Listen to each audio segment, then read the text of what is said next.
that what Zach's saying is Brittany takes advantage of his loyalty because she knows in the end he'll be there. And it's like those friends who they disappear when they get in a relationship, and then they expect you to be there for the call that they broke up and they need your help. Like, she seems very quick to like jump on like Janet's side when it comes to Zach. And Zach's like, wait a minute. We've been friends longer, and I've been there for you with everything. I wonder if it's because Brittany's afraid of Janet. Well, I think so. I think it's conditioning because also she's had to play people pleaser to Jax. It's like, don't ruffle any feathers. Yeah, and Janet's a strong personality. The way that she's getting in trouble with her friends is actually a trauma response to having been in a relationship with Jax Taylor for 10 years. Yeah. We gonna stir it up and do things our way. So if you wanna move, get out of our way. Hey. Happy PCP Thursday. Yes, Thursday. Yep. Yeah. It's easy to lose track of time. Hard to. What is time? It is a flat circle is what it is. What? I don't know where we are anymore. Yeah, I think Little Edie in Grey Gardens once said, it's hard to keep the line between the present and the past. There you go. It's so true. It is so true. And it is June. So I'm like, wait a minute. No. It doesn't feel It's not the first June. half of the year. No, it just goes by so slowly. And so I'm like, oh man, my half birthday's around the corner. I'm so excited. Yes. I'm a 47-year-old woman who still loves her half birthday. So. Yeah, I still think it's like St. Patrick's Day-ish, like we're approaching. So I would agree with that. 1,000%. Yeah. But in reality, we're less than a year out from the filming of season 2 of The Valley, basically. Oh yeah. Oh, and here's a funsies for you guys. Beverly Hills cameras picked up this week. That's all I can say. Boom. But yes, Boom. Real Housewives of Beverly Hills is back in production. So Cameras up. I love it. I'm so excited. but that's a show about a different tax bracket.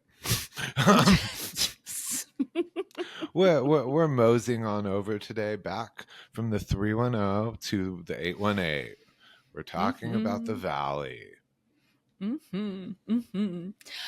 I was a little lost at the very beginning of this episode. Granted, I was watching it on my phone while I was doing my hair this morning.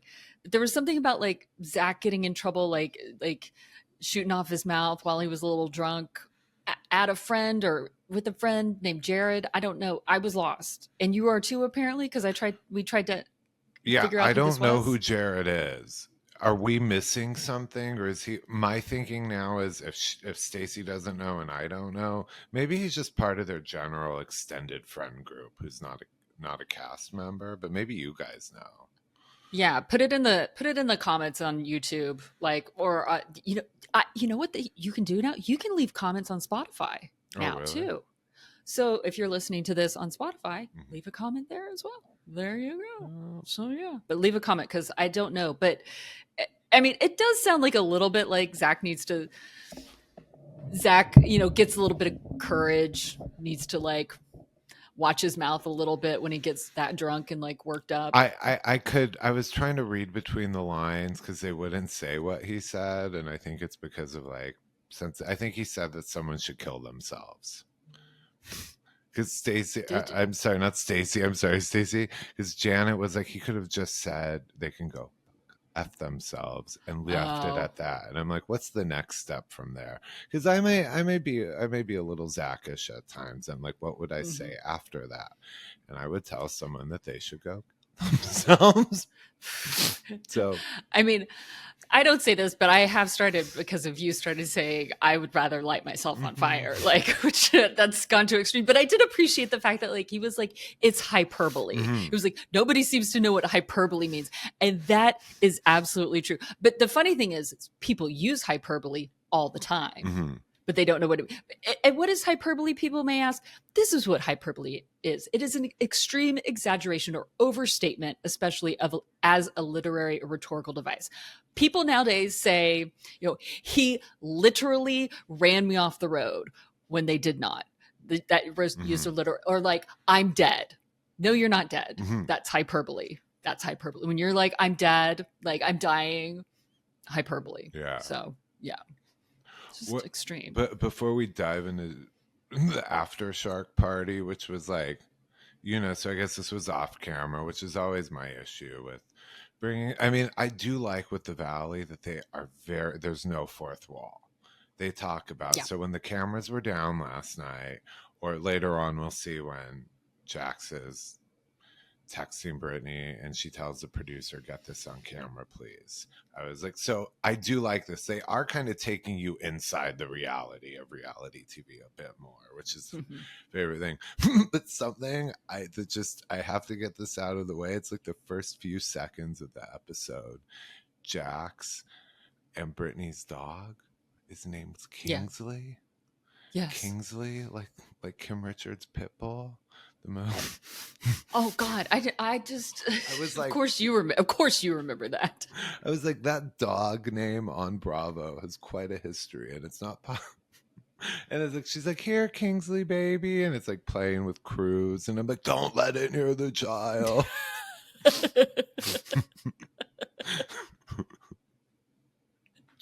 Tiny little dog. Oh my gosh. Yeah. Oh man. But what was it? Well, when something Zach said though about like the whole like everybody was getting mad at him, but something that he said made me write this note down. God damn it, Stacy, why isn't your brain? It's just because I can't take meticulous notes. Like I just don't have enough time to like write out every fucking note. But I said it does seem, the way he felt, the way he was like talking about kind of the loss of friendship he feels with Brittany, and which is highlighted later on when they have lunch with the group. It was that loss that you feel, that single friends feel when their friends get married and when their friends have kids. It's like, we understand your priorities have changed and stuff has changed, but then like you kind of change on us too. And like, then you like everything, there's like this loss and you just expect your single friends to just roll with it and be okay. And they're okay for a bit, but like, then you like, I'm not being as articulate as I wanted to be. I'm getting what you're saying, because too, I wrote in the notes about that interaction that what Zach's saying is Brittany takes advantage of his loyalty because she knows in the end he'll be there. And it's like those friends who they disappear when they get in a relationship, and then they expect you to be there for the call that they broke up and they need your help. Thank you. Yeah. And when also like you end up having a bad time, it's like, instead of like, she seems very quick to like jump on like Janet's side when it comes to Zach, and Zach's like, wait a minute, we've been friends longer and I've been there for you with everything. Like we've been each other's like for so long. So why is it that you have this new mom friend, this new married friend, and like, why can't you be there for me? Like, why can't it just at least be equal? Like, I don't feel like it's equal. Yeah. And I wonder if it's because Brittany's afraid of Janet. I think so. I think it's conditioning, because also she's had to play people pleaser to Jax. It's like, don't ruffle any feathers. Yeah. And Janet's a strong personality. So Janet's the opposite of the Kentucky muffin. 1000%. I actually have a note later on, which I don't want to look for it now, but it'll come up later on. But I feel that that there's a lot of the way that Brittany responds, the way that she's getting in trouble with her friends is actually a trauma response to having been in a relationship with Jax Taylor for 10 years. Yeah, I could see that. And they're both scary people. Yeah. They're both sociopaths, narcissists. I don't know what we call them, allegedly. I will allegedly call Jax Taylor a complete narcissist and a psychopath. Yeah. And I feel like we need to get Dr. Romany Diversila like on to like talk about Jax Taylor. I'm putting that out there.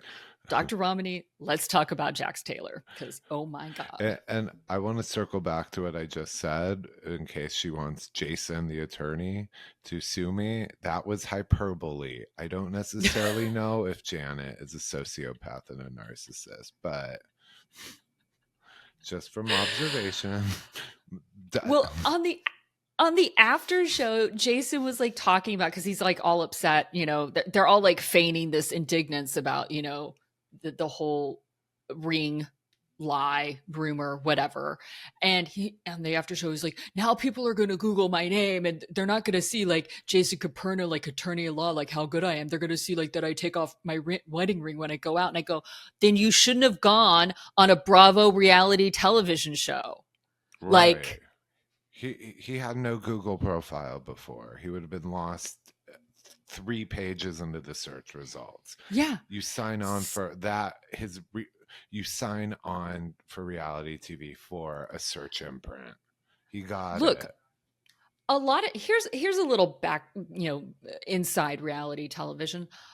A lot of times you don't see a lot of lawyers on reality television because lawyers will fuck everything up. They fuck up contracts. Like they don't like, they're too smart to be on reality television. Yeah. I'm not saying that Jason is dumb or anything like that, but I'm just saying is that like they read these contracts, they know what they're getting into. And so they know what they're kind of subject to. Mm-hmm. Jason knows what he's subject to. Yeah.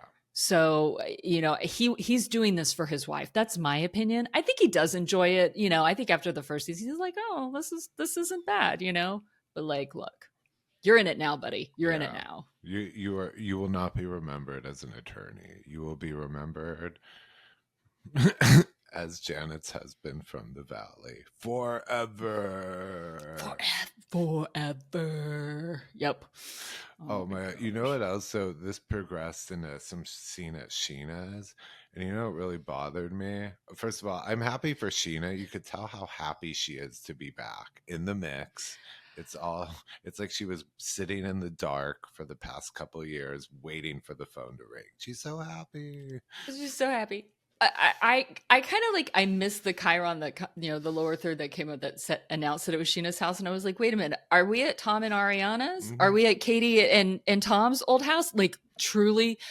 And for a second I was like, oh no, it's Brittany's house. Yeah. No, it's Sheena's house. They all look the same. Because I have at least some of them I can tell you were built by the same builder. The Scandival house, the Jax and Brittany house, those were mm-hmm. literally like built at the same time by the same contractor mm-hmm. who bought lots on the same. They're all the same. I mean, yeah. Yep. They should have some kind of marker, like different paint colors so we can gauge. Like we're like, oh, pink kitchen, that's Sheena. Blue kitchen, that's. Well, that's up to them whether or not once they get in the house they paint it. Yeah. That was the one thing I appreciated about Tom and Ariana was that they got a lot of shit from everybody for not having furniture and stuff because like Tom and Katie just bought all the staging furniture that was in their house. They're like whatever, but Tom and Ariana, they took time and they bought stuff, and so their place looked a little different from mm-hmm. the rest. Like in style, in decor and everything like that, but you could paint it.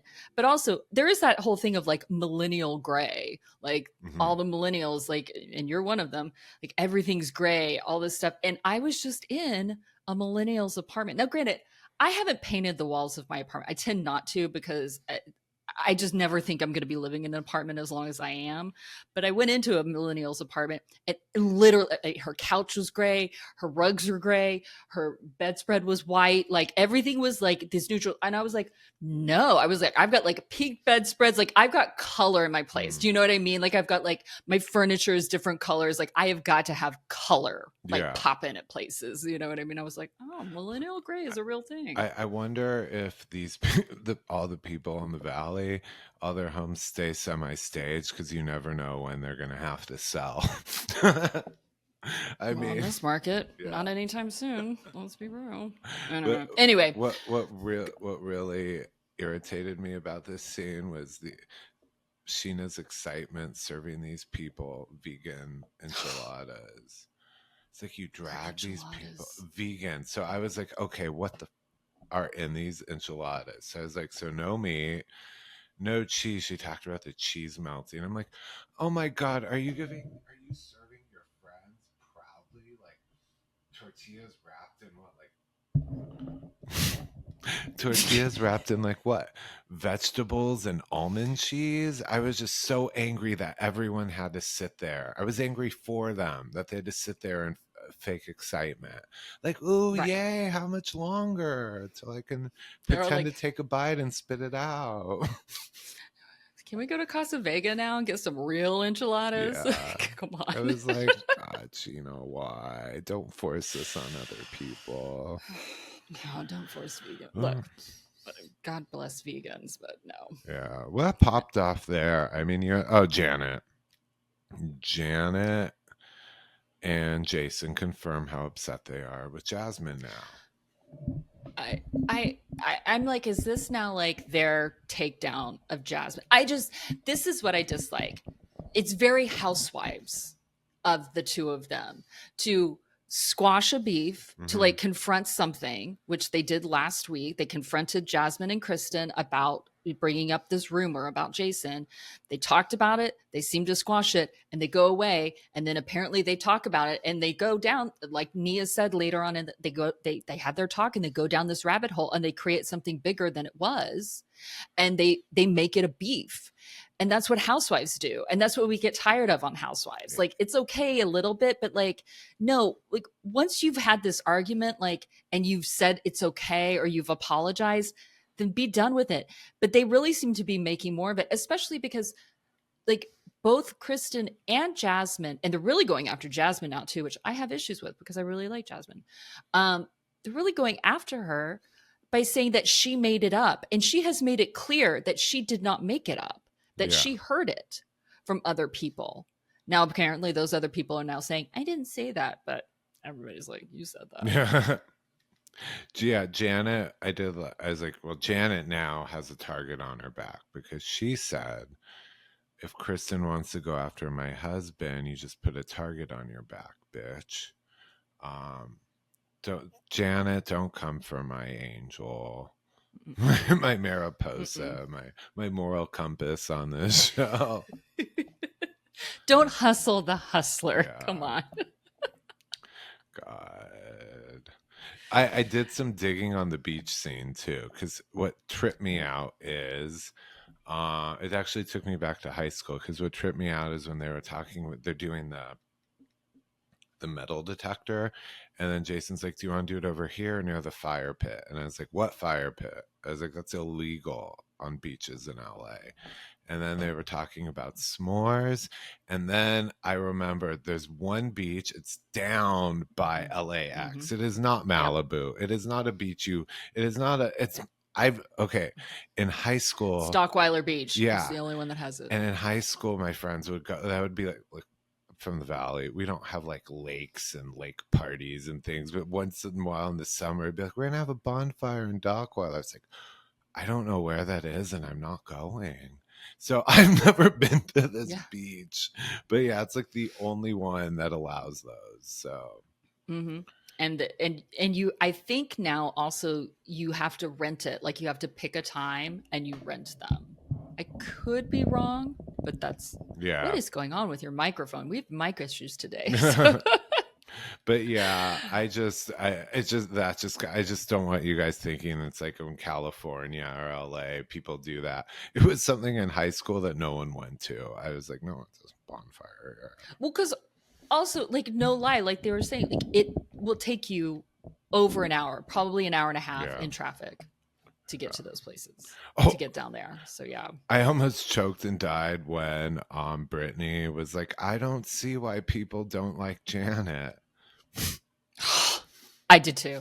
I was like, well, first of all, she's like a 72-year-old retiree with that fucking metal detector. I was like, come on, get a different hobby. I would rather you crochet. There was some debate in the after show about, you know, her shtick is her little quirky hobbies, Dave and Buster's, and now she's like, now I like to metal detect. And it's like, and I think Jasmine said that was a prop to set up a one-liner about the wedding ring. She was like, it's not real. So, Agreed. Yeah. I agree with that. Yeah. I agree with that. What else happened? Well, I was going to say, like, what you were talking about, Brittany. Like, Brittany doesn't see Janet as bad, as like a bad person, but I was like, she will. She will see Janet. Like, it'll happen. It probably won't happen this season, but I think I would say by season 4, and I'm being nice, I'm saying that we're going to get a season 4 of The Valley. By season 4, Janet will have screwed over Brittany, and Brittany will see it finally. Yeah. I my theory, well, I don't even know, but it's like, especially as Brittany gets into a new relationship, I think when it starts to mess, I think Brittany has so much chaos and misery going on in her life right now with Jax. She can't clock how awful Janet is. But I think when she's happy again and trying to get her life in order, she'll realize what a toxic presence Janet is. It's just she has too many bullets flying over her right now. So she's like, Janet's not the issue. But yeah. And then, of course, Brittany, of course, is a pot stirrer, though, because she told Janet that Jasmine's doubling down, and she refuses to apologize. And I stand by Jasmine. I stand by Jasmine. I mean, Jasmine already apologized. She just is not, like, now Janet wants a second apology, and she wants it a certain way. She will not hear it, and also she wouldn't let Jasmine and Jason have a discussion on their own. Like, I was like, she full on knew exactly what she was doing when she came in there and started interrupting Jasmine and was like, I'm just asking questions. Like, she knew what she was doing to Jasmine right there. Janet gives major HR director vibes, passive aggressive, backstabbing. Hi, so I just wanted to circle back, like, per my previous email. Can't stand her. And I was like applauding Jasmine when she said to her face, Janet, you're exhausting, you're a vibe killer, and you give Karen energy. Yes. Oh, she is. She finally called her a Karen out loud to her fucking face. Like, and then, yes. and then I mean, it's so perfect because then it cuts to the Janet leaving. She's dragging her little beach crap, like deflated, back to her SUV to head back to the suburbs where she's going to terrorize some Starbucks shift manager on the way home. Janet's always like trying to prove she's fun. That if you're fun, you don't have to prove it. Right? But at the same time, like, I mean, granted, there's editing and they're there for a while, but Janet's vibe while they were sitting there was like to be like a life ruiner. She was there to ruin the vibe of the party. She was not going to have fun. She was going to show that she was upset and not happy. And she was going to make sure that Jason was on the same wavelength as her until they talked to Jasmine. But they were going to make it as uncomfortable. She's like, why isn't Jasmine coming over here and giving me an apology? Because Jasmine thinks that you guys have already squashed this, that she doesn't owe you an apology. Yeah. Why is she supposed to come over there? And so in a lot of ways, like even though there was a fight between Jasmine, Jason, and Janet, that is a mouthful of J's right there. Like, there's a fight between them. Once Janet and Jason left, the whole mood of that beach party lifted. Like, it did. It absolutely did. And then they're playing Truth or Dare, and I was like, about sex. I was like, come on. How old are you? Yeah. You're in your 40s, people. If you're going to play Truth or Dare, you need to play Truth or Dare about politics. You need to play Truth or Dare about your bank account and your spending habits. Yeah. Like, that's what I want to hear about. I want to hear about the most expensive, horrible purchase that you've made. Like, what did you waste a whole bunch of money on? Like, or you know, who's the, I don't know. We did get, in recent episodes, we did get those answers about Lolly. Yes. Yep. We're getting them. He wasn't there. Yeah, we're getting them towards when we get into it a little later about Jax. I was like, the answer is right in front of your faces or right up his nose when they're like, we'll get into that in a little bit, but yeah. But yeah, no, I mean, the reason I think Janet, well, obviously she won't, the incentive is it's always to be in the scene, in the drama. But with Janet, and Jasmine alluded to it, and I absolutely agree, the reason she couldn't let Jason speak is because Janet needs to be in control, and she needs to be able to manipulate a situation. I think it gives her anxiety when her puppet's over there having a confrontation. What will he say that's off script from her? So she had to insert herself. But also, what will he end up giving in to whatever Jasmine says? Like, I can't let him, actually think rationally about this. I have to stay in his ear. I can't let her like come at him with logic. I mean, and then they called Jasmine a liar and a mess. I was like, excuse me? Like, shut up. Again, I feel like that is because that's like stuff that like they would call Kristen a lot. Before Kristen was, in a stable relationship with Luke and pregnant and everything. Like, Kristen's a liar and a mess. And it's like, no, Jasmine is not a liar and a mess just because she's technically single because she's not married yet, but she's been with Melissa for years. She's not a liar and a mess. Come on. Like, I like Jasmine. She's passionate. I like her. Well, so. I like her because I didn't like her when she went for Danny and Nia. I was annoyed. I really wasn't into her argument about it at first. But now I like to see that she doesn't have a specific storyline or target. She is literally just flipping sides and going after everyone. So now that she's going after Janet and Jason, I enjoy her. But I was like, I do. And also the fact that this wasn't something she was going to stretch out for a season. She's just like, that's where I was like, okay, this is fun. I appreciate her presence.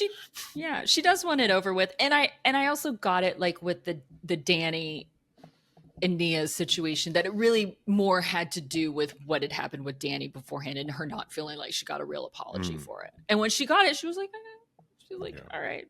But then again, now I'm like, oh, well, is that hypocritical? Because Jason and Janet don't feel like they got a real apology from her. No, because I still hate Janet. So yeah. I'm gonna be a hypocrite. We don't have to be logical about these, to be honest. I don't know. These are shows about people with zero moral convictions. We don't have to hold ourselves to some standard. Nope. Yeah. Nope, not even our own. Yeah.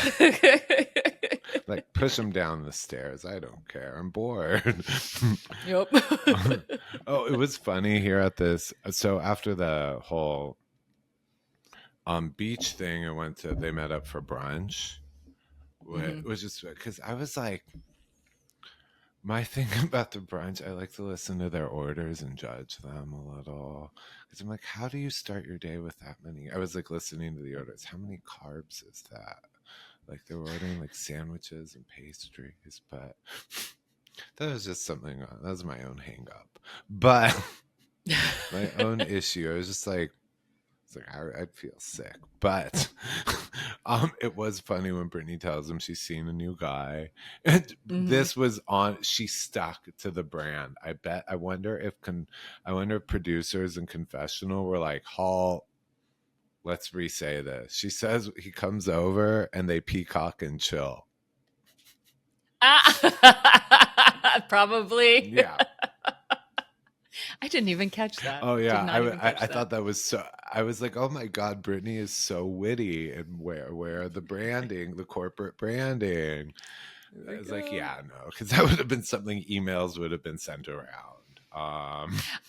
I think probably because I was writing down the note. I was like, I love that Brit is getting railed, but I hope she stays single. Like, that's my thing. Like, I hope she gets like a lot of dick. I hope she gets a lot of dick. I hope she has a lot of fun, but I also hope she stays single for a while. Do you know what I mean? Like, she needs to get divorced. She needs to live on her own. She needs to also Jax is so toxic, which we'll get into later. Like, I just don't go run into another man Like, Yeah. just have fun. Is Have fun this with the them. same one that she's seeing right now? I don't know. Well, actually, in the I think it was the after show, they asked Zach that, and Zach was like, "I don't know what Brittany wants me to say, so I'm going to say no comment." So, Yeah. so I don't know. Yeah. So we don't know. At least not Uh, at the moment. But yeah, but like I said, like Nia called it out. She was like, Janet likes to stir the pot. They went down this rabbit hole of like all this stuff. And even in the after show, Zach was like, forgive me, but not even forgive me, but like he was like, I call shenanigans on Janet coming home and her mother convincing her that they should be upset over this. She's like, her mother, who Janet made her parents give her their master bedroom, like growing up. Like, no, he was like, no. And I was like, that's a good point there, Zach. That is a very good point. yeah, she brags about how like smart and powerful, and I don't mean powerful. Manipulative. Yeah, manipulative is the word. Yeah, yeah. Which, by the way, oh boy, I have a big note about that. We should get Zach on here because I am agreeing with him this entire episode. We should. We'll reach out to him. Yeah. We'll put it. Hey, if you're friends, if you're listening to this, Zach, or if you're friends with Zach or Jasmine, hey, we don't have a lot of guests on here. But Yeah, I would love. That's the thing. I would love to have Zach. I would love to have Jasmine. Absolutely, freaking Chris. Obviously, Kristen is a get. Oh, I mean, Chris, I'm sorry. Before we get Kristen on, I'm going to befriend her, and then we're just going to end up at her party? Her Christmas. But no, I'm like, I'm going to do to Kristen what Janet did to Sheena. She doesn't realize it yet, but I'm going to be part of her life. You're going to end up in like family photos in Kristen's house because you will put yourself in there. Like they'll have a picture of Kristen and Luke holding their baby in the hospital, like one of those pictures, and somehow there'll be a little picture, little JRM head in the back somehow. I'll make myself the doctor who delivered. I do. I just love her so much.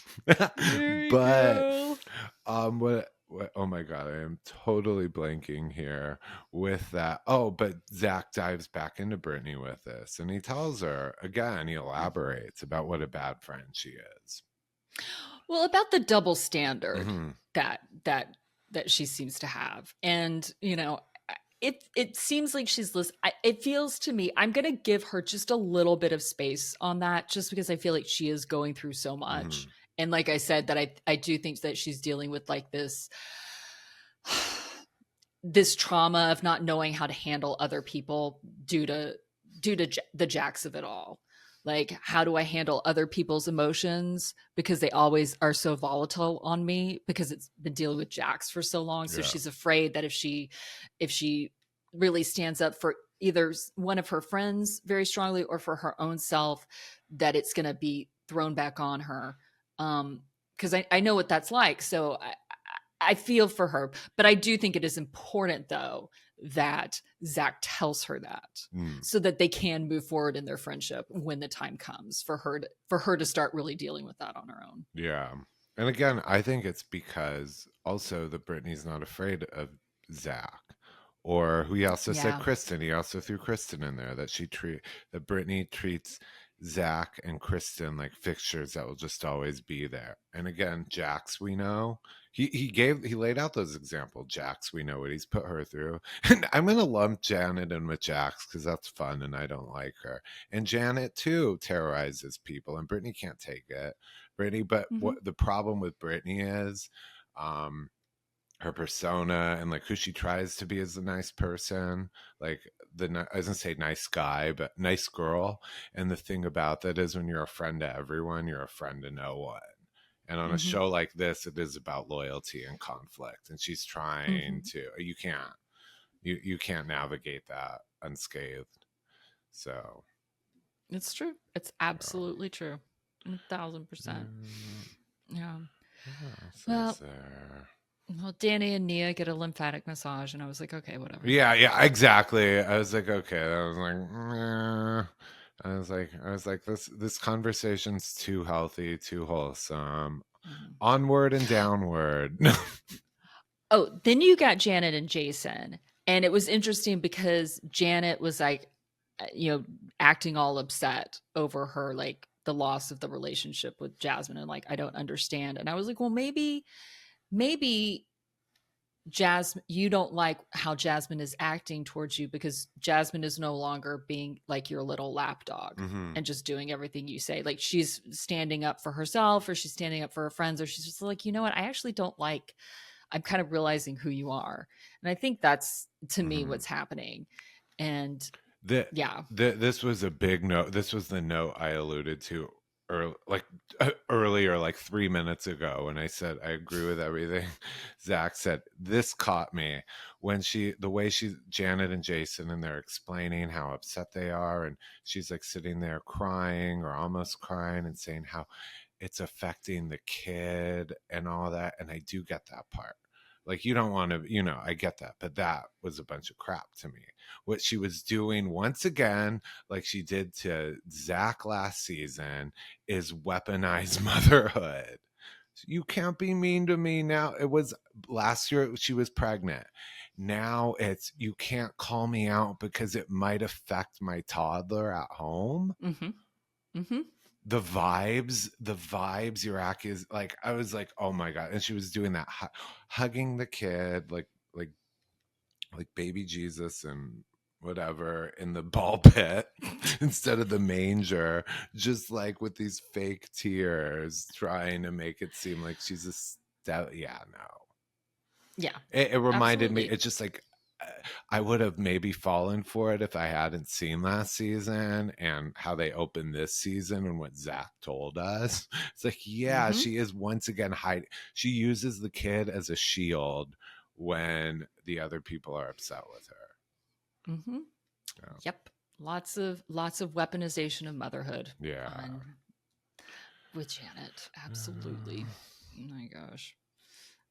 Well, and then we've got apparently Jax blowing up Jason to FaceTime him. And I was like, oh God. It's kind of scary that, because last week we had theories about like, what kind of rehab is this, etc. And then part of me was like, well, maybe they have scheduled, like, at the end of the day or during breaks, he has his phone and stuff. No, that proved here that he has his phone 24. He has free access to the outside world, because even the producers were caught off guard by Jax phoning in. I mean, yeah, because like, this is the second half of the show definitely shows that. And I just, the way that, I feel like this season I'm going to be very mixed on Jason, because I'm like, oh, you're Janet's puppet and I want to feel bad for you. But at the same time, like, you're kind of in like stand on your own 2 feet, dude. But I don't know. But I am like, watch out, Jason, because Jax is a vampire. He's like, for you, he's going to be an emotional and a time vampire. Like, he's blowing up your phone, demanding that you pay attention to him, that you call him, that you FaceTime him so that he can be on camera right now and talk to you. And then also like, and I was, and at literally everything he said, I was like, how do you know Jax is lying? He's breathing. Like, he's just alive. Like, that's how, and it's like, oh, and this is the funny thing, is that at the end of the conversation, when he hangs up and then he's talking with Jen, it's like, well, oh, it seems like he's kind of taking accountability. It's like the first time we've heard it. And I was like, are we listening to the same conversation? Because he said, oh, Brittany should have, if Brittany should have left me years ago, if only she'd held me accountable, if only she'd done this. And I was like, that's not him taking accountability. I caught that. It sounds like it, because it's a different way of throwing her under the bus. But it's still him saying, she didn't hold me to account. If only she had been stronger, then I wouldn't be in this place. Again, it's bullshit. Yeah. And he threw his dad's ghost in there. Always. He's always, that's another thing. Okay, so we've got the weaponization of motherhood, and then we've got the weaponization of dead parents too. And that's what some people do. They'll weaponize their dead parents, and it's like, and it's just, it's like, how do you come back from, like, look, I am like, Stacy, you kind of sound like an asshole saying that, but it's true though. Some people will do that. Consider who we're talking about. It's Jax. Exactly. This is Jax. Look, I mean, and like you said, he basically framed it like Brittany was his mother and she was responsible. She dropped the ball in not leaving him earlier. She allowed him to get this bad. That is what he was implying. And then he throws in the dad. His dad sent him, it was like one of those spiritual. Yeah, no. He's saying anything. You know what he reminds me of? Because I saw how Janet and Jason thought this was a breakthrough and they were so impressed with the progress.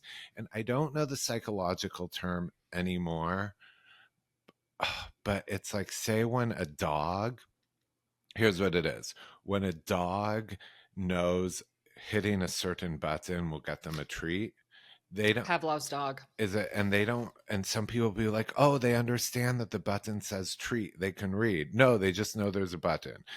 Jax did not believe the words he was saying. He just knew saying those words would get him a pass. There was no meaning or depth behind them. So that's what the message wasn't coming from inside himself. He just like a dog who can't read treat, but he knows that button works. Jax was just saying words that he knew would get him a pass. Exactly. He is Pavlov's dog. It's all an act. Nothing has meaning for him because he is such a narcissist and he is such, and I would even say like he verges almost on like a psychopath, to be honest with you, because of what happens in the next scene back at, and I'm going to call it Brittany's house because it is Brittany's fucking house. She is paying for it. The fact that he like let that mortgage go and treated it so shittily and then stole her fucking wedding rings. Like, actually, she could take him to court if she wanted to because those are technically gifts. Like, her engagement ring is a gift here in California. Right. That was something that got... So, first of all, I do want to point out, because, things... The most important shiny things to me in any...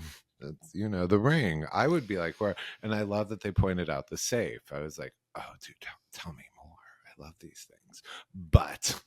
First of all, it is Brittany's property. And she married him. An engagement ring is considered a conditional gift. She married him. That was the condition. It's hers forever, whether they're married a day and it wasn't an heirloom. The one way you can get around it is if I gave someone my grandmother's ring, I could ask for it back. There's a special thing, but no. And second of all, though, I don't know if Kyle Chan was being kind to Jax, but in the after show he explains how the diamond value isn't the same. You might want to hold on to it. But as I pointed out in the other rings Kyle Chan has made for these people, this isn't a knock against his business. He just uses different materials. This isn't Ken Todd going to Cartier to buy Lisa Vanderpump.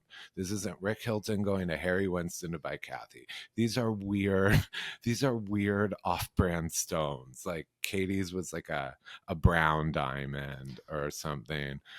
I know not this ring, but when they had the cruise, Jax gave her a push present, and it was a blue diamond. But it was, let me tell you guys, it was not the Hope diamond. It was not $1 million ring. There are low quality diamonds that they essentially dye blue.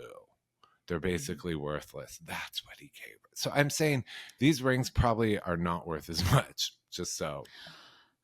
Well, there's that, what you're talking about there. There's also, I think he also deals in a lot of lab diamonds, which are there.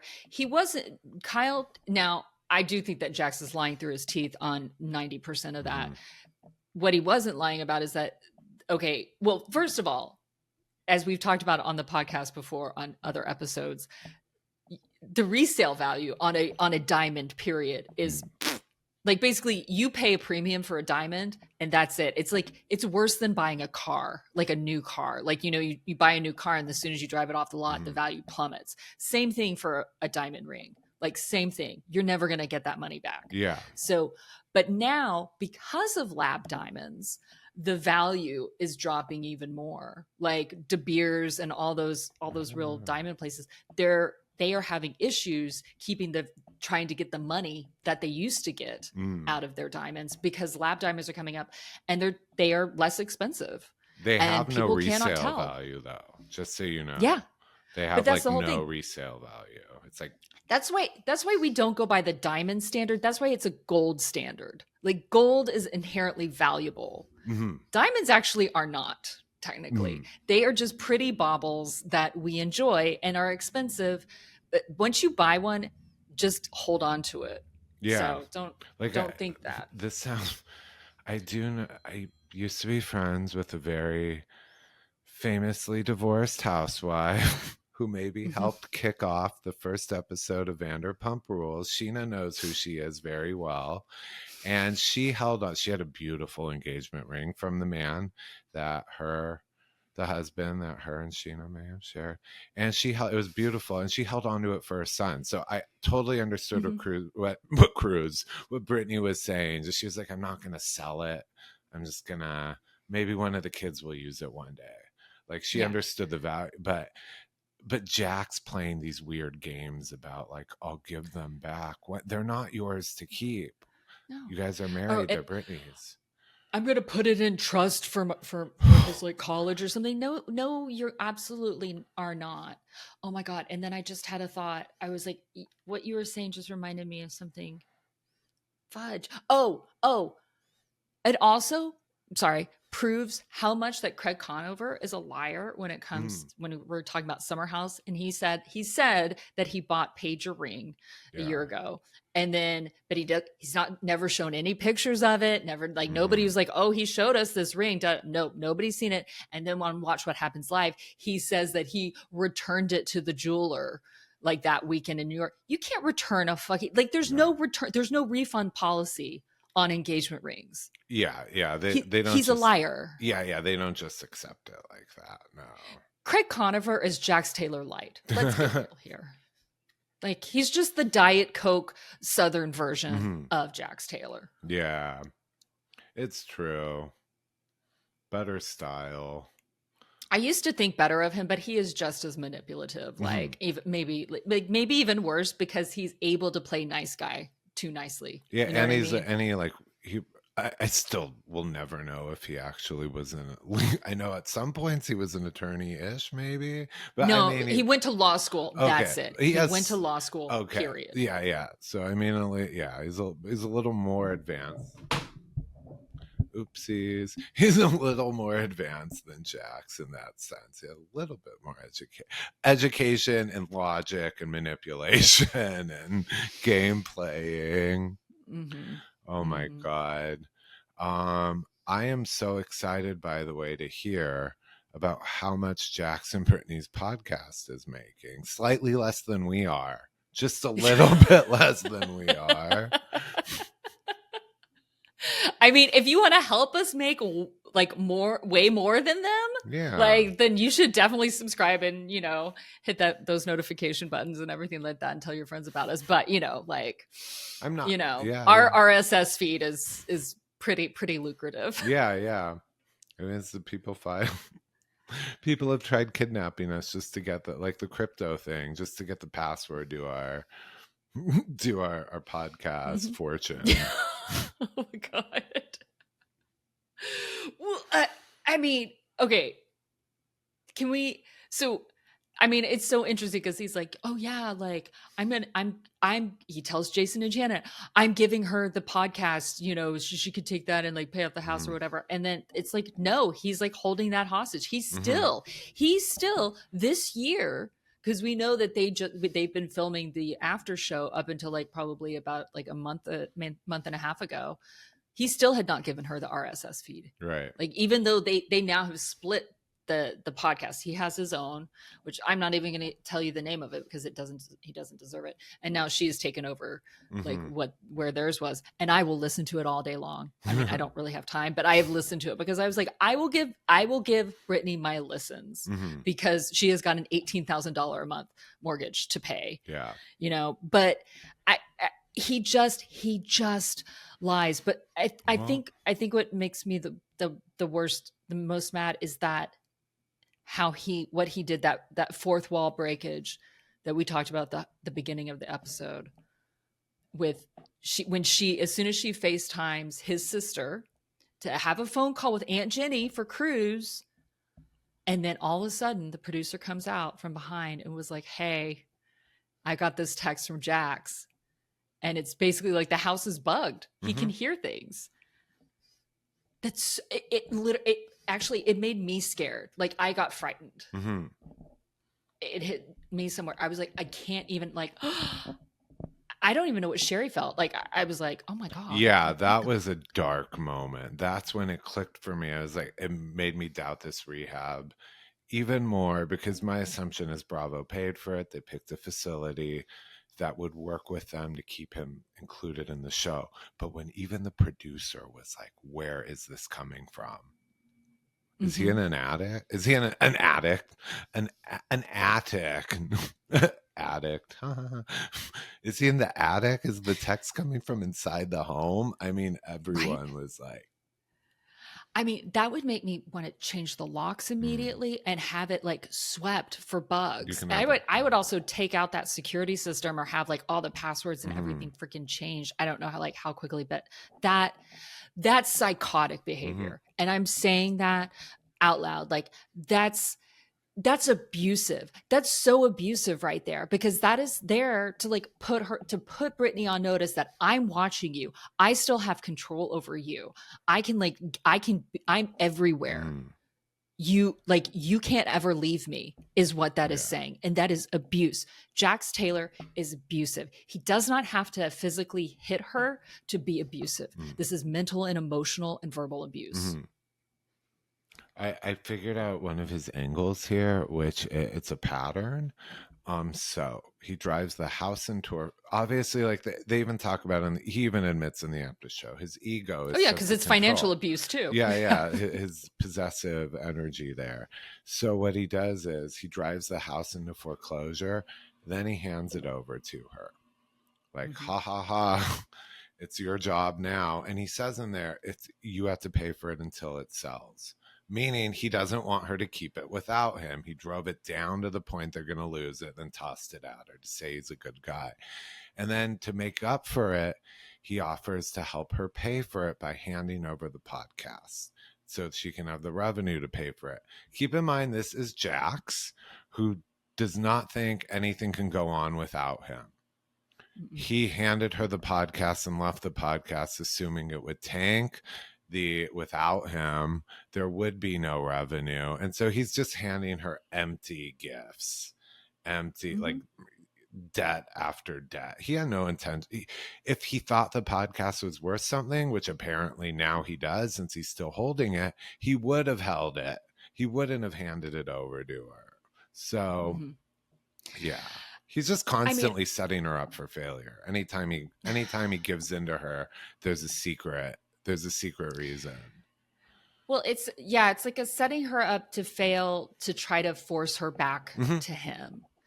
And it is a manipulation tactic by narcissists and psychopaths that do this to force, their victims back into these places, or just to fuck with them so hard to try to drive them down. And that's what he's trying to do to her. And, there's plenty of people online who will say, that Britt knew what she was marrying into, and I just go, absolutely fucking not. Like, she was love bombed, she's doing all this stuff, but it's the same as like somebody, if somebody who moved from California to Tennessee and then their house gets hit by a tornado in Tennessee, and it's like, well, you knew that there were tornadoes in Tennessee, and it's like, well, yeah, but I didn't think it would hit my house. And I was promised all this stuff. Like, you don't go and you don't victim shame the person whose house got hit by a tornado. Sure, there are tornadoes that happen in Tennessee. There's tornadoes, but they happen everywhere. It's beautiful. It's great. They're promised land for their kids, cheap houses, land for their kids to run around, everything like that, and I just picked Tennessee because I just picked Tennessee. But I think I'm making sense in my head. I don't know if it's coming out of my mouth right, but I just go, you don't know what it's like until you're in it. And I just don't like people saying it's the same as saying I would have been a better person if she had left me earlier. Yeah. She couldn't leave him earlier. She couldn't. he had her trapped. Like, he baby trapped her. He trapped her, like, in so many ways, financial. Like, it finally reached this point, actually, with them getting this new show, that literally she financially could leave, to be honest with you. I was dying in the after show when they're going over this at the end, and they're talking about I'm sorry. Brittany is talking about how she still has to support everything. She pays for everything. He's barely given her anything. She said, I need at least 5,000. He gave her 3, and that's all he's given her. And of course, he's claiming, oh, he's given her 25,000. Yeah. And then, but she goes, where does all his money go? Where does all his money go? I don't know, Brittany. Well, It's he's been okay. You had the mortgage, you had the kids, you had the cars, you had all that stuff, and then you also had the reason why he's in rehab, which is a very expensive cocaine addiction, which would cost thousands and thousands and thousands a month. That money you can burn, you could snort through that. You can snort through your TV money. It's a tale as old in time. To sound like Kyle Richards in this town.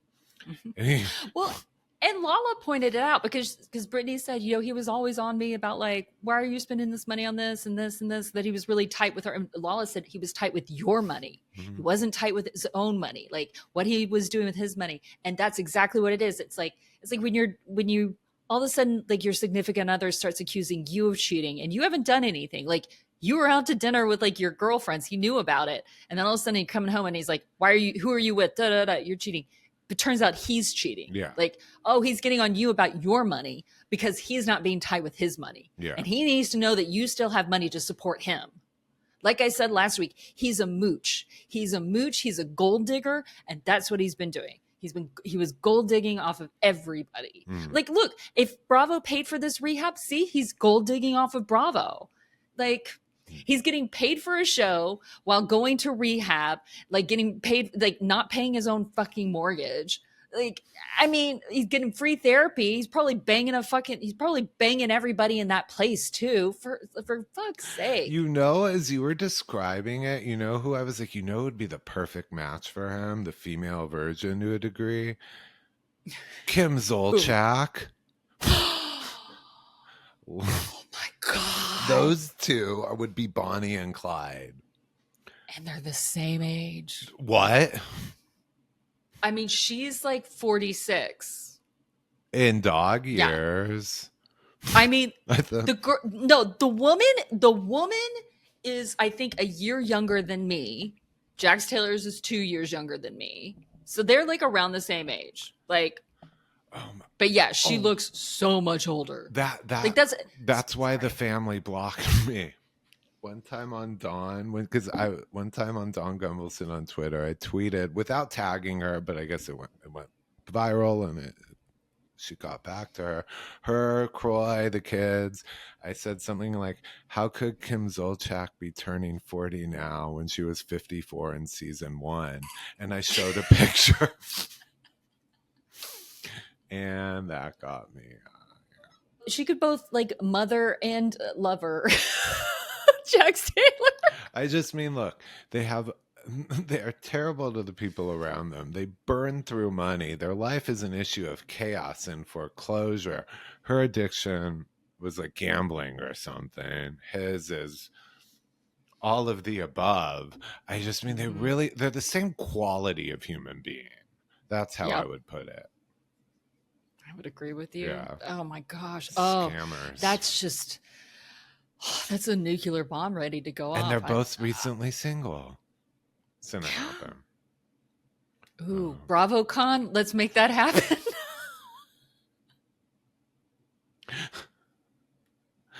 And you know it would be a great way to help us avoid these kind of Jax and Kim Zolciak things, so I don't have to put my cat on Next Gen NYC. All you have to do is click subscribe. That's right. Anywhere you listen to podcasts, Spotify, Apple Podcasts, wherever. Also watch the podcast on YouTube. You could subscribe and see these gorgeous punums. And then there's social media, Instagram, Twitter, TikTok, and my Blue Sky. don't know if we have a Facebook. I don't think so. No, we don't have Facebook. So I refuse. yeah, we have Instagram. Yes. Yeah. So you guys know what to do, and I don't know. I'm sorry, I'm Leave a a little. I'm comment still. and- Yeah, I'm still a little hungry because Sheena tricked me into eating a vegan. No, Jackfruit is not a meal. yeah, but vegan enchiladas. On that note, great 1-8.